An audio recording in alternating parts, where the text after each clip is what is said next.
زه باور لرم چې د دې روغتون په جوړېدلو سره به نه یوازې په کندهار ولایت بلکې په ټوله جنوبي حوزه کې د مور او ماشوم د تخصصي خدماتو نیازمندي تر ډیره حده رفع شي او د خلکو او د کورنیو لاسرسی به ثالثي روغتیایي خدماتو ته اسان شي. په تیرو 2 لسیزو کې زموږ په هیواد کې روغتیایي مرکزونه په غیر عادلانه ډول ویشل شوي. زیاتې سیمې د روغتیایي خدماتو څخه محرومې پاتې شوي او خلک یې اړ وو چې زیات واټن د طی کولو څخه وروسته روغتیایي خدماتو ته لاسرسی پیدا کړي. او جنوبي ولایت خصوصا کندهار ولایت یو د هغه ولایتونو څخه و چې روغتیایي مرکزونو شمیر نظر نورو حوزو ته کم او سپینې ساحې پکې زیاتې وي.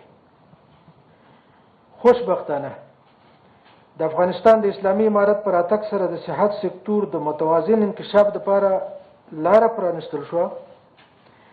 اوس مهال زموږ د روغتیا د نوې جوړ شوې پالیسۍ سند په اساس موږ په ټولو ولایتونو کې د هغه ولایتونو او ټولنې د خلکو د اړتیاو په اساس روغتیایي خدماتو ته انکشاف ورکوو او کیفیت باندې ځانګړی کار کوو. د ابتدایي او ثانوي خدماتو څخه علاوه موږ د ثالثي روغتیایي خدماتو په پراختیا او کیفیت په لوړوالي زیات کار کوو ترڅو وکولای شو چې هغه روغتیایي خدمات چې مخکې به خلک اړ چې په ولایتونو څخه کابل ته راشي او یا نورو هیوادونو ته سفر وکړي خپله په هغه ولایتونو کې خلک ورته لاسرسی پیدا کړي. موږ د خپلې برنامې او پلان په اساس د ننګرهار د ختیځ زون طبي کمپلیکس د ودانۍ تکمیلېدلو چارې پیل کړې. اوس مهال ساختماني کارونه د انکشاف ملي شرکت له لوري مخته وړل کېږي او بودجه د عامې روغتیا وزارت څخه تمویلیږي. همدارنګه د ماشومانو او ولادي قلبي ناروغیو عملیاتونه چې فوق تخصصي خدمات دي په لومړي ځل دولتي سکتور کې ترسره کېږي او سرطاني ناروغیو په درملنه به هم یو شمېر پرمختګونه ولرو. د معالجوي خدماتو لپاره علاوه موږ تشخیصي بخش ته هم ځانګړې پاملرنه کړې ده.